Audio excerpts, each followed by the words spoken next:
Welcome to this podcast is making me thirsty, the number one destination for Seinfeld fans. This episode 77. Today's guest is a Broadway actress, singer, comedian, and documentary filmmaker. You know her from Limitless, Serendipity, Wall Street. She wrote, filmed, and edited the award-winning documentary Woody's Order, based on her solo play by the same name. And of course, she played Robin Sandusky in the classic season 3 episode of Seinfeld, The Good Samaritan. Please welcome Ann Talman. Ann, thanks for joining. Thank you. Thank you. And thanks so much for joining. This is a treat. We have a lot to get to, but so take us back. 1992. Obviously, you had great success with Little Foxes and Elizabeth Taylor, and we can get into a little bit of that. But season 3 of Seinfeld, 1992, the role of Robin. How did it come about? Was there a did you try out for the role? How'd you get the role? Give us a little insight into that. Okay. I lived in New York City, but I moved to LA on January 18th of that year. Wow. And like a week or so later, I auditioned for the episode on a Friday at like 6:00.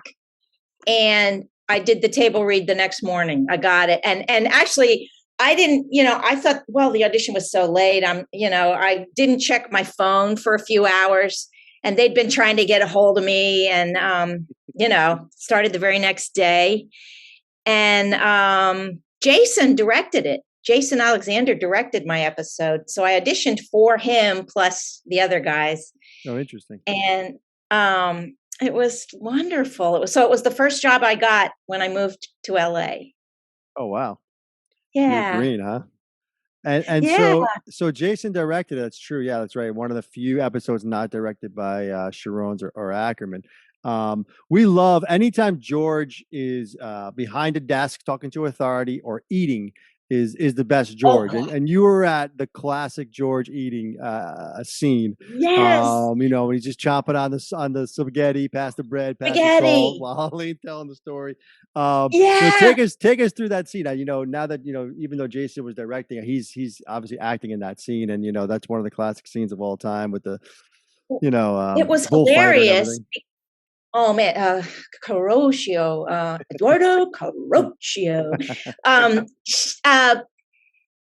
Well, actually, that scene made the outtake reel that they showed every year at the wrap party, because the first take, Jason hadn't timed it right, and he had this huge thing of spaghetti with the tendrils hanging down, and he had the next line, and he just kind of went, and it's like flapping all around, and I said, food fault. It was hilarious. And so he had to practice timing the bites so that he could say his line. But oh man, that was really, yeah. And I sneeze, and the rest is history. So yeah, what did so just back to like when you auditioned. I mean, you just came to LA. Like, first off, what did you know about Seinfeld? It was still early days of Seinfeld. They were on Wednesday nights. Like, you had an agent, obviously. I had never seen it. I had never seen it. I know that it premiered on the night the war started in 91, I think. That was the night it premiered. But I hadn't seen it. I'd heard about it.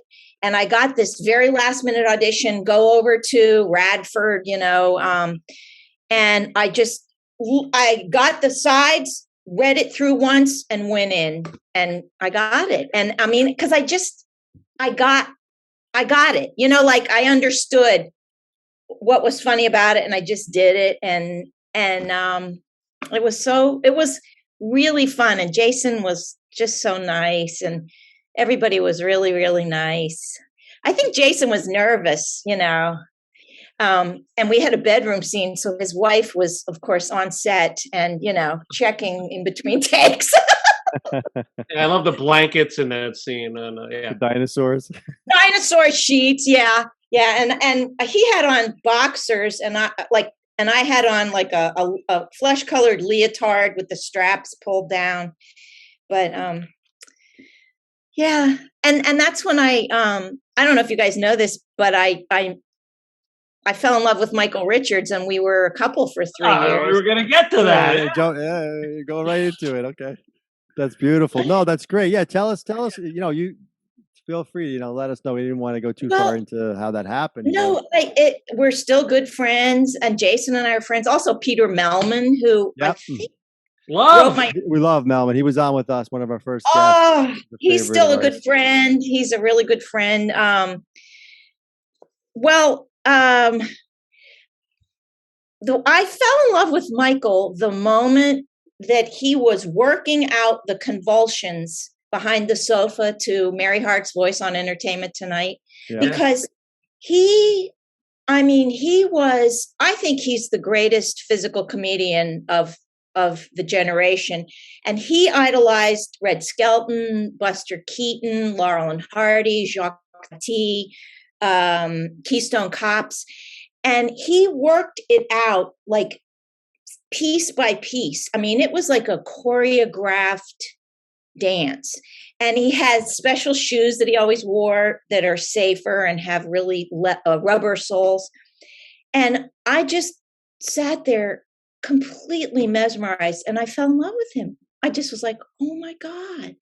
And we started hanging out immediately. I mean, it was like mutual. I mean, we just, it was so like, boom, love at first sight. He's doing his thing, funny, big guy, the whole thing. And so I don't know, you go up to him and like, how do you No, I was really shy and stuff. But after a rehearsal a lunch break, he asked me to go to lunch with him.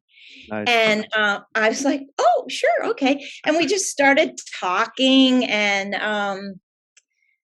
then that's how it started, just like lunch. And then by the end of the taping, he was going to ask me out on a date, and it was just great. And actually, because I was his girlfriend, I was at the taping of almost all of the rest of season 3, all of season 4. I was always at the tapings.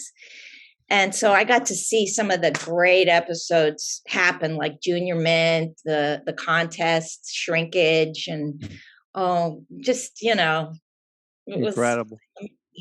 was really... that's incredible.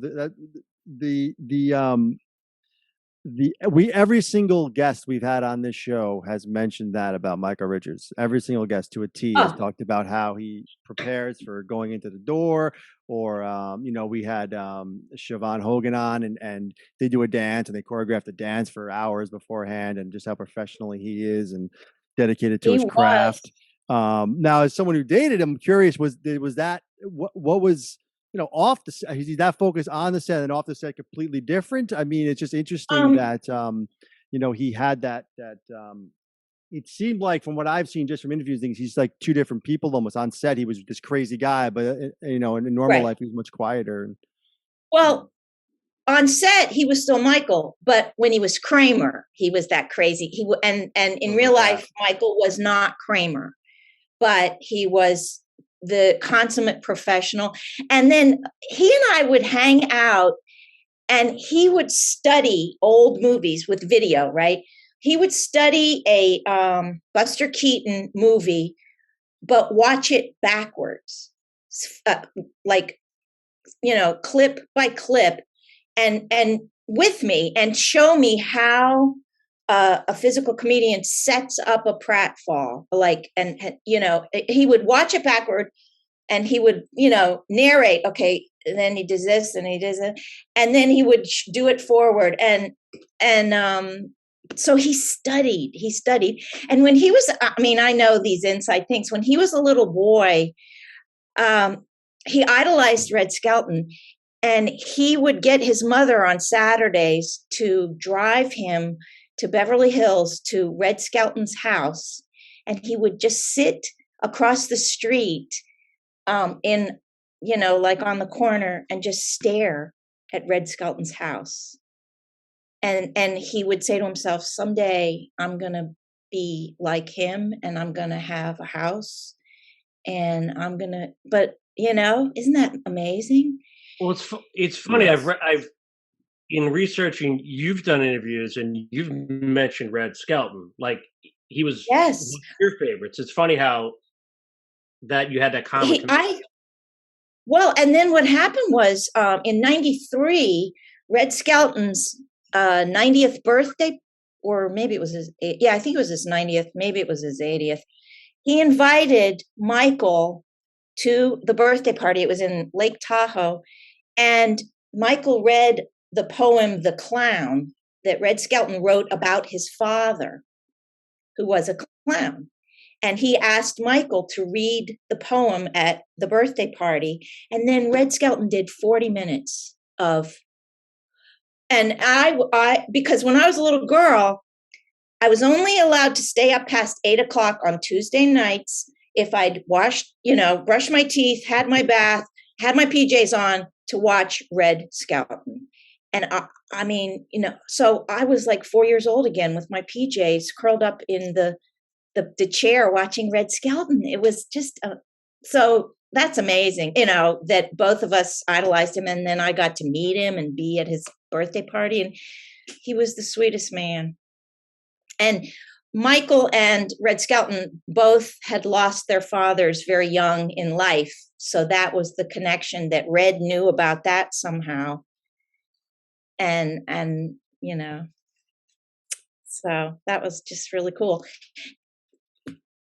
Wow. I mean, just the connections there are incredible. The fact that he had it when he was that young and just, it shows the professionalism and dedication that he had to stick with it. So it sounds to me like, the being on the set, from afar during that season 4 must have been a thrill. I mean, I don't know, maybe you can touch on some of the behind the scenes or one of your favorite episodes or something like that. I know you were a part of the trip. You're in the scene where he's doing the dancing for the audition, right? Was that just like kind of like, oh, let me hop in, or was it, was there other opportunities? I don't remember exactly, but people have asked me about that. I'm like, oh my God. But like, one thing, when he was filming the Calvin Klein model episode with the underwear, between every take, he'd come over to me and just say, Annie, is everything okay? Is anything hanging out? Well, that's sweet. And he'd go, send me a signal if anything, and I'd be like, no, the boys are good. They're safe. You're fine. And Junior Mint was an amazing episode. Shrinkage was amazing. Because they did almost all of Shrinkage on the set, I think. When they're swimming in the Hamptons or something. Yeah. Well, that was another Peter Melman written episode. Yeah. So I guess, so tell me a little about like the writers. I mean, you were there like literally the prime years, 3, 4, 5. So give us a little, like just how the cast interacted, like Larry, Jerry, Melman, like how these guys like all worked together. It must have been just an amazing thing to watch. It was. They all were just so great with each other. They respected each other. They respected, especially that Larry David and Jerry were perfectionists, absolute perfectionists. So, they didn't go to the next shot until they had it. And that was according to Jerry or Larry. And I never, ever saw anyone lose their temper, nothing. I mean, it was just a wonderful, wonderful set. Julia Louis-Dreyfus would always, as soon as 11 o'clock hit, she would get punch drunk. So if they hadn't done the pickups by 11 o'clock, they were in trouble. Because they would, after they did the taping with the audience, they'd dismiss the audience and then do pickups. And she would just start giggling. And that was it. Like, and Michael would be like, come on, Elaine, don't.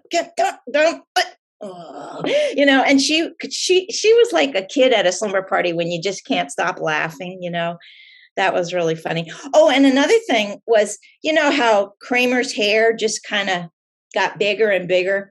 Yes. Well, that actually evolved because when you see the pilot, for instance, Michael's hair is practically greased down. He's Italian, 100% Italian, with this Romanesque kind of curly. And he would have this habit of just kind of like going like this right before a take because he was, just nerves or whatever. And his hair just started kind of going up and up and up and up. And people noticed it. He didn't really know that it was happening. And then the next thing you know, they identified it with Kramer. And then, it was He just picked up on it. Yeah. Yeah. You're right, And like on, he didn't have it.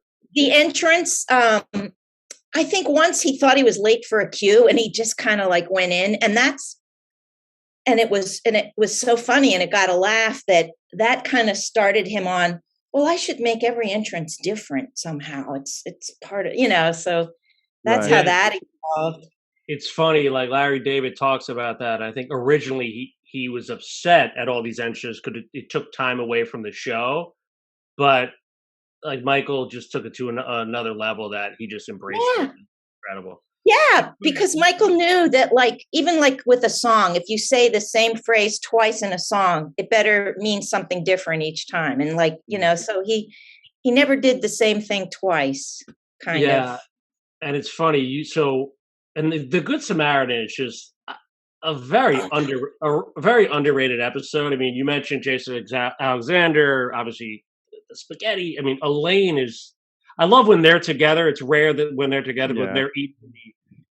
I felt like you and Joseph Malone, who played your husband, was excellent as well. It was a small cast, but I felt like you guys were actually laughing out loud when Elaine was telling her story. Yes.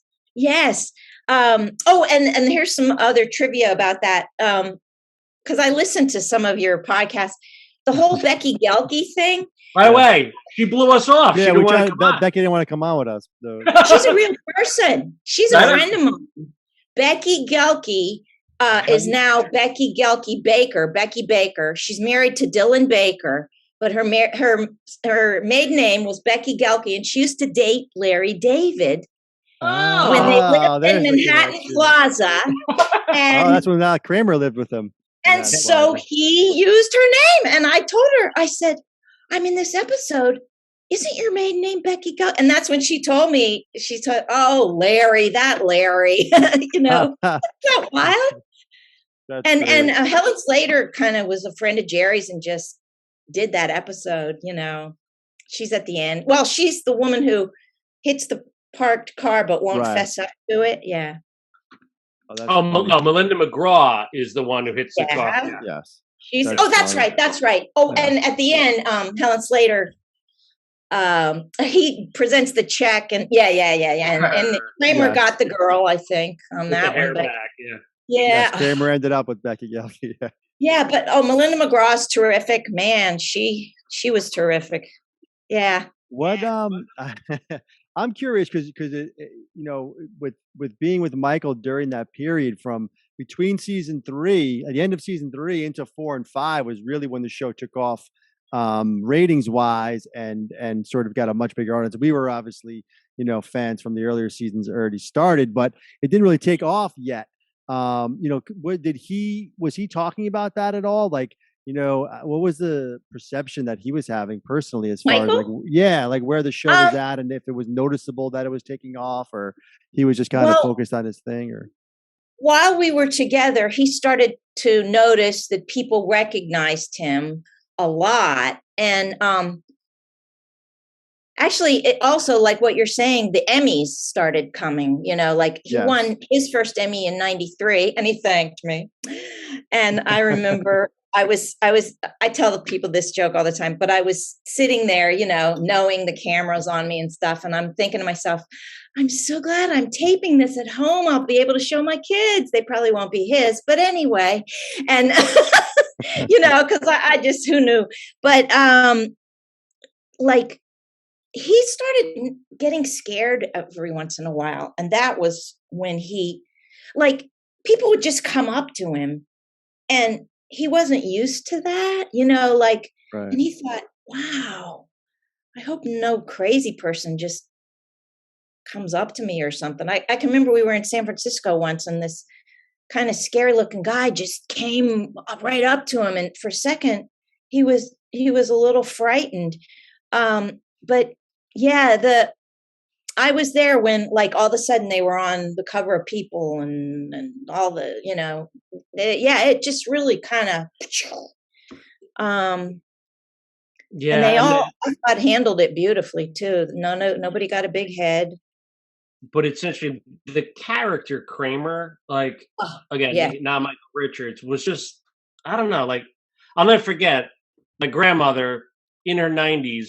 During that era, was watching Seinfeld, and old Irish lady, and Kramer's my favorite. Just like yeah, he yeah, he had such a connection with like everyone, like, and even on the show, like um Mickey, like he just related to everyone. He was kind of everyone's friend, even the seedy type. So I could see kind yeah, of these kind of nut jobs going up to him in San Francisco potentially, yeah, but yeah, he yeah. just He was lovable, and yeah, there was just something so quirky and yet sweet about Kramer.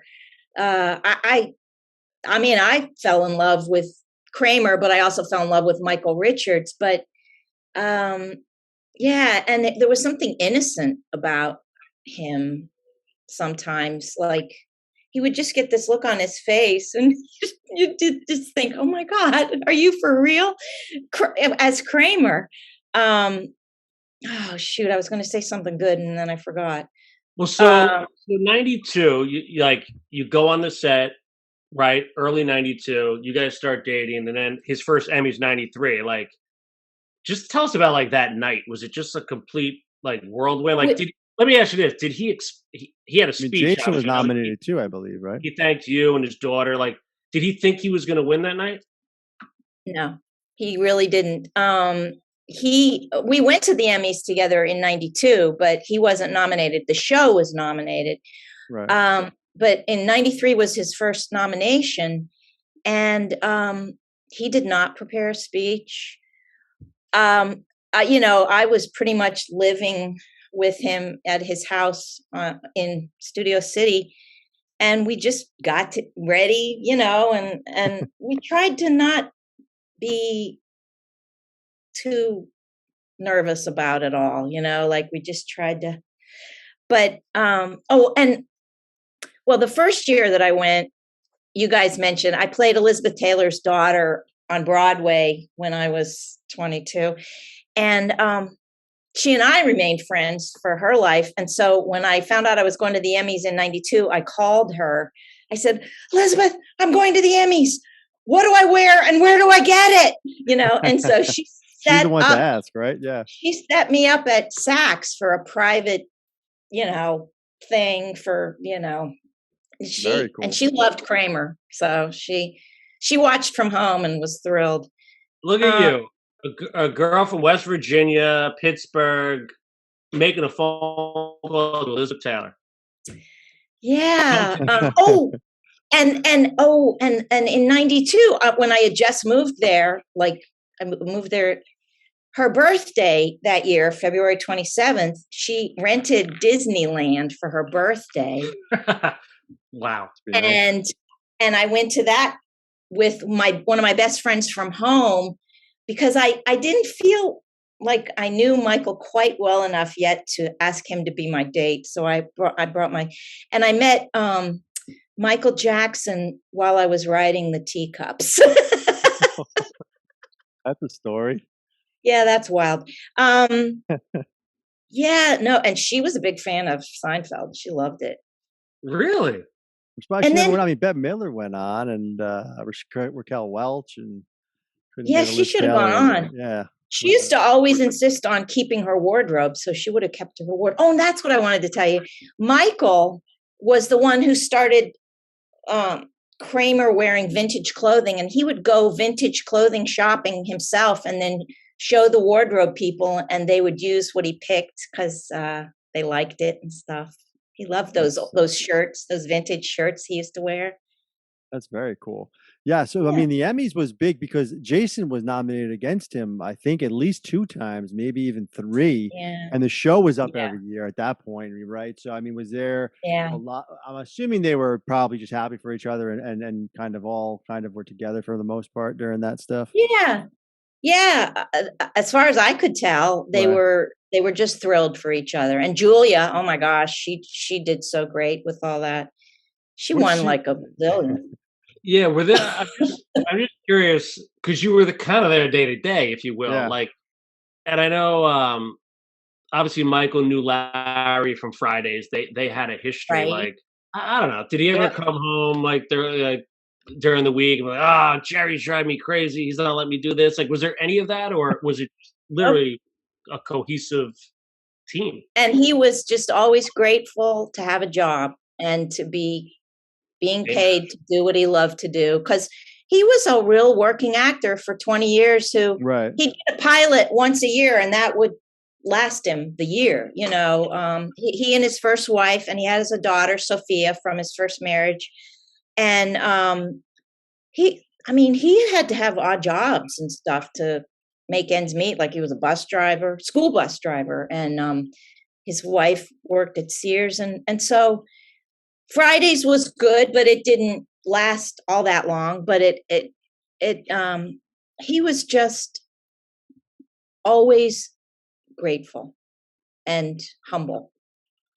Yeah, I mean, Yeah. like I said before, not every single person we've had on this show has talked about how great he was on the set to them, how great how much Yeah. he like dedicated to his craft, and how we had Anthony Stark on who played Jimmy, and he does a slip and a fall in the locker room, and he said that Michael Richards, made sure he was okay, had a mat, or could he do it Yes. himself, taught And him how to do the padded, pratfall, yeah, and all he that would stuff. pad furniture. Yeah, he believed that you should never be injured doing a pratfall ever. And so he would have padding on the corners of furniture and all kinds of things. He was Which very safe conscious. which season was your favorite rap party of the? Did you go to all the rap parties? Well, the first one, because I was in they always showed an outtake reel, and I made the outtake reel, and that was it for me. It was Yeah, just, and that restaurant, there's a lot of scenes in that restaurant over the years, kind of, Yes. and but I don't often remember them eating spaghetti all that. George loves eating spaghetti. But it's funny. We talk about it a lot with guest stars. Like the beauty of that show was letting guest stars shine, right? I mean, Yes. they were so unselfish. So it's funny, like you were on set for all those other years. I'm just curious if you ever had kind of side conversations with a lot of these one-off guest stars. Like, hey, I've been there. Like, any advice you ever shared with any of them, or name some Well, of a your lot of favorite them they were my friends. Like a lot of times, New York actors would be out for pilot season and they'd get a guest spot and I'd be like, "Hey, how you doing?" It was great. I was thrilled. Yeah, it was just, I mean, and by that time it was really exciting to be on Seinfeld, for, Right, 4 and 5 for sure at that point. Season 4 and yeah. 5. So no, I just always was, and I would always be in the audience for the warm up. There was a stand-up comedian, not Jerry, but a different stand-up comedian. Pat who Hazel? would- Hazel did a lot yeah, of them. Yeah, we had him yeah. on. And then, this one time, the episode where he can't remember his girlfriend's name, but it rhymes with a Mulva. body part. Mulva. Yeah. Junior Mint, yeah. Well, Yeah, that's- the stand-up comedian was in charge of asking the audience. He said, "Now, this episode's going to be about blah, blah, blah. Can any of you think of names that maybe we should suggest they use?" And I immediately said, "Dolores." Really? That was your suggestion? Yes, that was my suggestion. That's all. That's one of the best delivered Jerry lines ever out the window. Dolores. Dolores. Ann They used Talman, Mulva. writing credit. Oh, well, stuff would happen, and like in my life, and Michael would tell Jerry, and sometimes it ended up in episodes. We're listening. Like what? Yeah, any what you could share? Like, well, I had to go away for like a month and a half from LA, and I had to leave my cats with friends who came to my apartment to watch the cats. But my apartment got fleas, the cats got fleas, my apartment got fleas. And then there's Jerry. Well, Michael told Jerry all about Annie and her fleas and stuff. And there's an episode about fleas. Yeah, I think it's called The Doodle, that episode. And then there's one where Michael and I used valet parking. And when the car came back, it smelled funny, kind of, and we just started riffing on, we started riffing on, you don't know what they do with your car when they park it. You don't know. They could drive to Vegas and back. And unless you check the speedometer, you have no idea what they're doing in your car. And that ended up kind of, I think, a few years later, becoming the episode about smells, That's another Melman episode, Smelly Car, right? Yeah. And you grew up on the New York theater stage. I'm just curious, was there any running? Jason Alexander as well was New York City theater. Did you guys know each other before you got that role? I'm just curious, if we knew of each other. We knew of each other. I had done 3 Broadway shows by the time I got to LA, and he'd seen them all. So he knew of me. And I, of course, knew of him from Jerome Robbins' Broadway, even. I mean, I think he won the Tony for that. I mean, he is so talented. Oh, man. Jason. Yeah. So, how was he as a director? And listen, I've never been on set. I don't know anything, but how is he directing while you're in a scene with him? How does that work? He was outstanding. He would set up everything, set up the shot and stuff. And then when he was actually in the scene, I guess in a way there wasn't the director, but I can't remember now whether, I think someone else kind of stepped in to say rolling and cut, but right.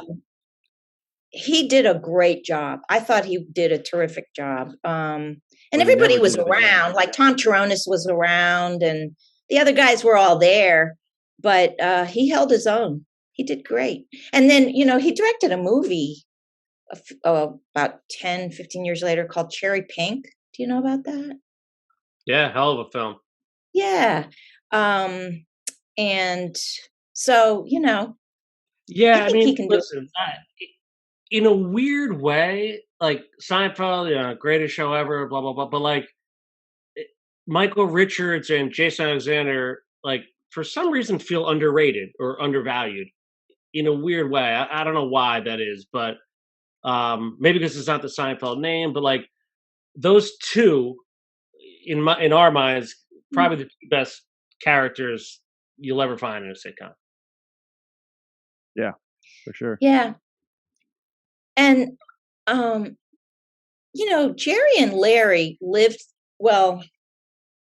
Larry lived at Manhattan Plaza and Kenny Kramer lived. Yeah, we had him on last week. So I've met him too. They both wrote about real people. Like George Costanza was a real person. Right. And I knew his brother. George had a brother named Joey, who I knew from Queens. Joey Costanza? Yeah. And so those guys were brilliant at writing characters based on real people, but then they had the gift of Jason and Michael giving life to it and taking them way farther than I think they could have ever envisioned. And to me, that's the sign of a great actor, but it's also always a gift to a writer when your actor gives you more than you even knew you had. You know what I mean? Yeah. Yeah, and for sure. So comedy has been a big part of your life, right? I mean, I know you talk a lot about your father, and he was an incredible storyteller and a funny guy. And we know it's well documented. You've had some challenges in life, right? Yeah. But at comedy, what has that done for you? And just being a part of the whole Seinfeld experience and meeting Michael Richards and just using comedy as kind of a springboard for what you're doing, especially now with Woody's Order, et cetera. Yeah. Comedy for me really came out of, I had an older brother who was severely cerebral palsied named Woody. He was a nonverbal spastic quadriplegic, brilliant, handsome, totally normal mentally, but, and I think that from the moment I have memory, my goal was to make him laugh. So I was just always making him laugh and doing wacky things. And I was a mimic, and I just was silly. And I just used to love to make him laugh till he fell out of his chair. He was laughing so hard. And Michael and I used to talk about, Michael started out in stand-up. And, he came up with all those guys like Leno, Robin Williams, Kennison. And he got out of stand-up because it was very angry, and there was a lot of, drugs and drinking, and it was a very dangerous world, and he had to pull away from it because he didn't drink, he didn't do drugs, and he found himself being too angry all the time. But I do think that comedy also has roots in anger and pain, because laughing, really gut laughing, belly laughing, can almost be angry in a weird way. I don't know if I'm making sense. No, you totally are. And even Michael and I would talk about how stand-up comedians, all the terms they use are like, oh, he killed. Yeah, I slayed them. It's just all like. Every stand-up comic, even the clean ones, even Jerry. I saw Jerry talking to Bill Burr once, and you would think because Jerry's clean and he delivers like that, but everything he's saying is about being angry at everyone else and noticing it and being like, why are they doing it that way? They should be doing it that way. But he says it's so different. And Bill Burr's like, I hate, because Bill Burr yells. He does the same thing, but he comes across as a screaming, yelling maniac. And he's like, you're doing the same thing I'm doing. You're just doing it quieter, but you're still mad. You're still angry. You're still yelling. Yeah, it's all about finding what's annoying you, what's bothering you. Why is that person wrong? And then I can do it better. And it's come from a narcissistic place, really. And when Michael and I were together, he went back to it for a little while. He'd do the improv, and Bud, encouraged him, and he was doing really well. But then he just got too busy. And he used to have a shoe box that was called the joke box, and he kept it under his bed. And he would think of something funny and write it down and just throw it in the shoe box. And then we'd get it out and just pull stuff out, and he'd riff on it.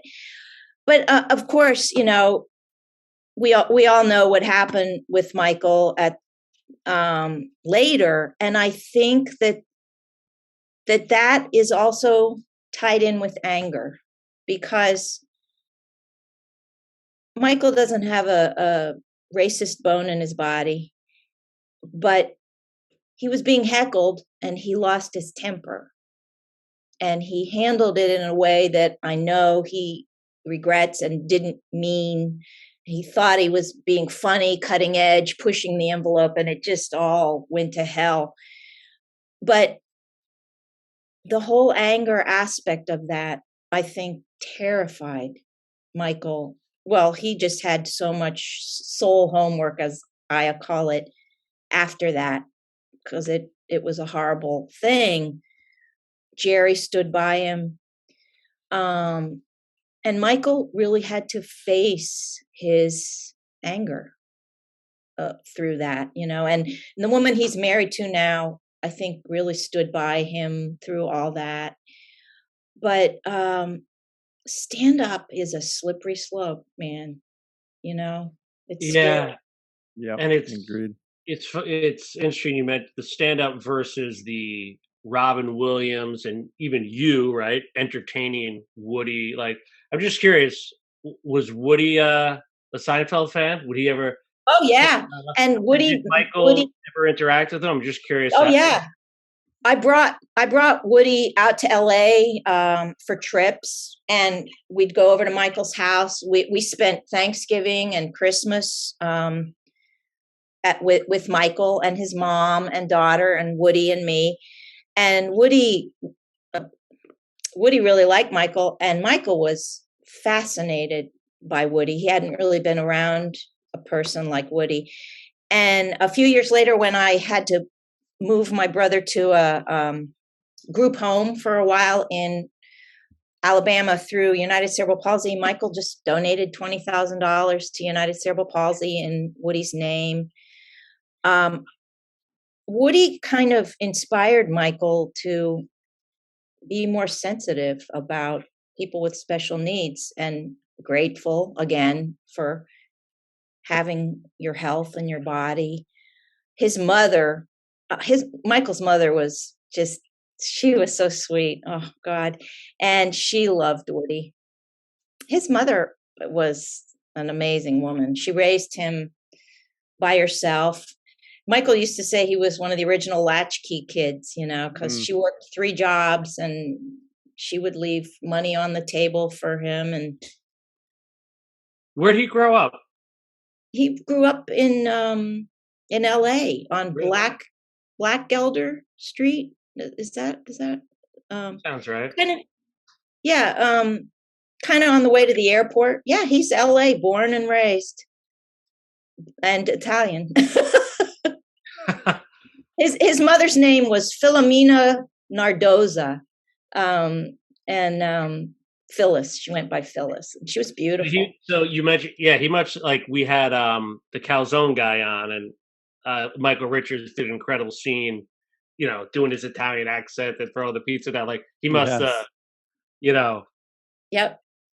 Yeah. And everybody thought he was Jewish. Everybody, pretty much just assumed he was Jewish, but he was Italian, and did a lot of yoga. That's another way he kept himself very flexible.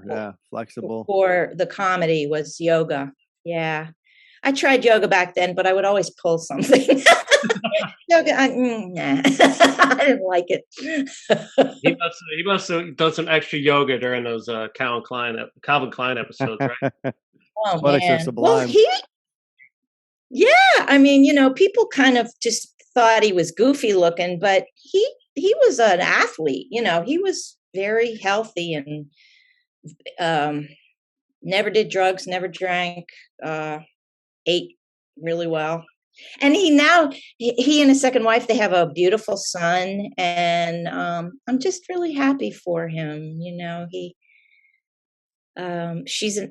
Beth Skip is her name, and a few years ago, the LA Times did an article, and they named me as his wife by mistake, and they had to fix that immediately. I'm sure she wasn't very thrilled about that. So, any double dating going on with you and Michael these days? No, we've never, since he remarried and I remarried, we haven't been in the same city to get together, really. But how your lives of course, yeah. I mean, but he saw my documentary and really loved it, and we support each other. He used to call me every time. For a while, he'd be offered Broadway parts just all the time, and he'd call me up and say, "Should I do this? Should I do that?" And I'd tell him what I thought, But he really, I don't think he's performing now. No, I mean, like you mentioned, I think eventually it'll all wash itself out. I think he'll get the recognition that he truly deserves, and that. Yeah. Well, it is what it is. It happened. When it happened, I was terrified for him. I just was like, oh God, I hope. Well, I think that Jerry standing by him was so important. Jerry's a great guy. He's a great guy. They're all great. Peter Melman, when you had him on, did he show you he does these doodle? Yeah, we talked about the doodling. Yeah. And he did one for me. I have it framed in my apartment. And oh, that's great. Oh, and one of the things Michael did for Woody was the final episode, right? The very, very, very last one. Yeah. He went around and got everybody to sign it and sent it to United Cerebral Palsy, and they auctioned it off in a private auction, and they made an unbelievable money off of it. Wow, that's So so I mean, nice. that is that's pure class. You weren't dating anymore at that point. I mean, that just goes to show you the type of guy he is. yeah. Well, and in 2001, I was in a Broadway show called The Women, and I also stood by for Cynthia Nixon, but I was in the play as well. And I wasn't seeing anyone, and he wasn't seeing anyone, and so I called him up and I said, "Will you be my date for opening night?" He said, "Sure," and he flew in and I, like an idiot, I told him. He said, "What do I wear?" And I said, "Well, I think tuxedos, you know." And I had on a gown. He was the only guy in a tuxedo, so he made me swing by his hotel so he could change out of the tuxedo because he was embarrassed. But yeah, you know. That makes me think of another episode The you were opera. probably on set for, the opera, where The everyone got opera. a tuxedo except for Except Michael. for him. Yeah. People wear Yeah. tuxedos. I don't. That's what he says.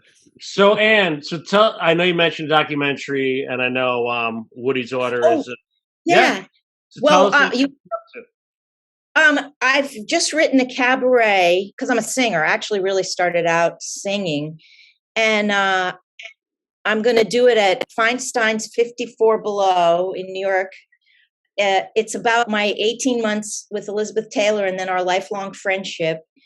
And it's stories and song, like American Songbook and Broadway songs. And it's called The Shadow of Her Smile.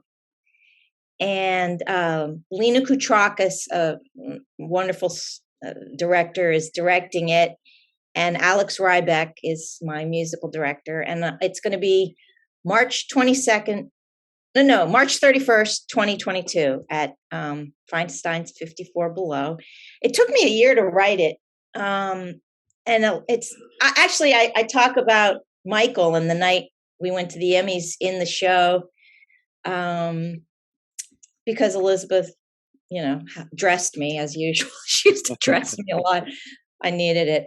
And so that's what I'm working on now. And I'm up for some stuff, but you always say that when you're an actress because you always think if I talk about it too much, I'll jinx it. So where we can get tickets to that?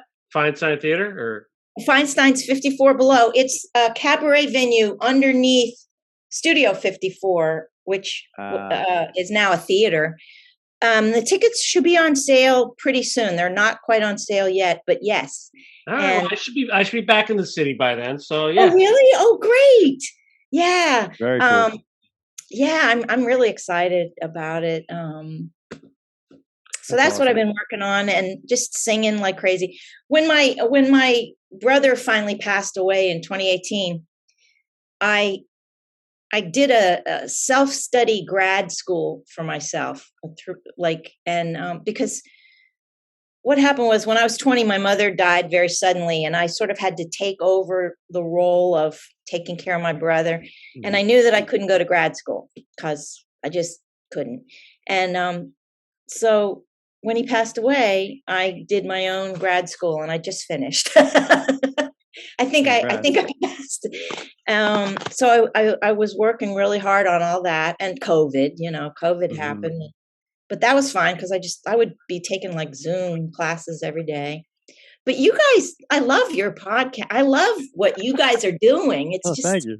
It's Tell awesome. us more. Yeah, and you had Danny on, right? Yes. You worked with him in with Abel or at yes, all? Yes, with no? Abel, and I got to know he and his wife. They're great. And were him and Michael close off set? We didn't really ask him that. I don't think. I'm not sure if we got to that. Yeah, they were. And they got along great. And Newman, that kind of evolved after I was on the whole Newman Kramer thing. Newman, but the bike that was always on the wall, and that the company that made those bikes gave each cast member one. I thought that was so cool. Those were really expensive mountain bikes, NBC can afford it, you know that. Yeah. Well, and this was cool. this was a treat. I mean, very, very amazing. You've had an incredible life. You've done incredible things. I really have. Yeah, we're super proud, and tell your husband we'll be rooting for the Cavaliers this weekend against North Carolina. All right. Yeah. But thanks so much, Ann. This was such a treat, and we're looking forward to seeing you at Fine. Thank you so much, Ann. Thank you, and I'll stay in touch and I'll watch your shows. Thank you so much. Thanks so much, Appreciate Ann. it. Bye. Bye. Take care. It was great. Have a great night. Thank you.